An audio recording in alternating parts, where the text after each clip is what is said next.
श्री गुरुभ्यो नमः। ओम नमो भगवते वासुदेवाय।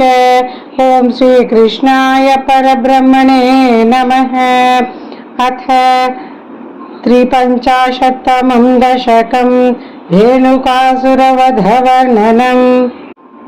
अतीत्य बाल्यं जगतां पते त्वम् उपेत्य पौगण्डवयो मनोज्ञम् उपेक्ष्य वत्सावनमोत्सवेन प्रावर्तथागो गणपालनायाम् उपक्रमस्यानुगुणैव सेयं मरुत्पुराधीश तव प्रवृत्तिः गोत्रापरित्राणकृतेऽवतीर्णः तदेव देवारभथस्तदायते।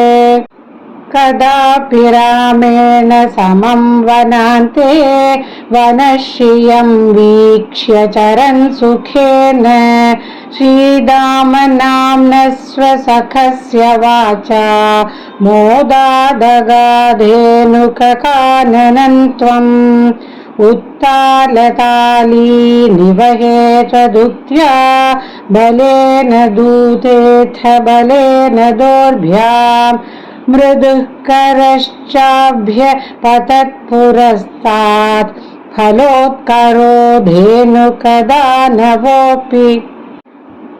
समुद्यतो धैनुकपालनेऽहं कथं वदन्दैनुकमध्य कुर्वे इतीव मत्वा ध्रुवमग्रजेन सुरौघयोद्धारमजीघनस्त्वम् तदीयभृत्यानपि जम्बुकत्वे नोपागतानग्रजसंयुतस्त्वं जम्बूफलानीव तदा निरास्थः तालेषु खेलन् भगवन्निरास्थः विनिघ्नति त्वय्यथ जम्बुकौघं सनामकत्वाद्वरणस्तदानीं भयाकुलो जम्बुकनामधेयं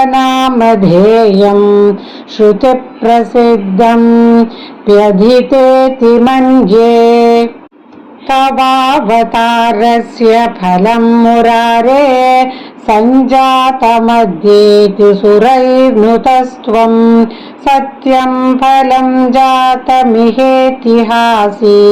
बालैः समं तालफलान्यभुङ्क्ताः मधुध्रुवसृन्ति बृहन्ति तानि फलानि मेदो भरभृन्ति भुक्त्वा तृप्तैश्च दृप्तैर्भवनं फलौघं वहद्भिरागाः खलु बालकैस्त्वम् हतो हतो धेनुक इत्युपेत्य फलान्यदद्भिर्मधुराणि लोकैः जयेति जीवेति नुतो विभो त्वं मरुत्पुराधीश्वर पागिरोगात्। नारायणाखिल गुरो भगवन् नमस्ते। नारायणाखिल गुरो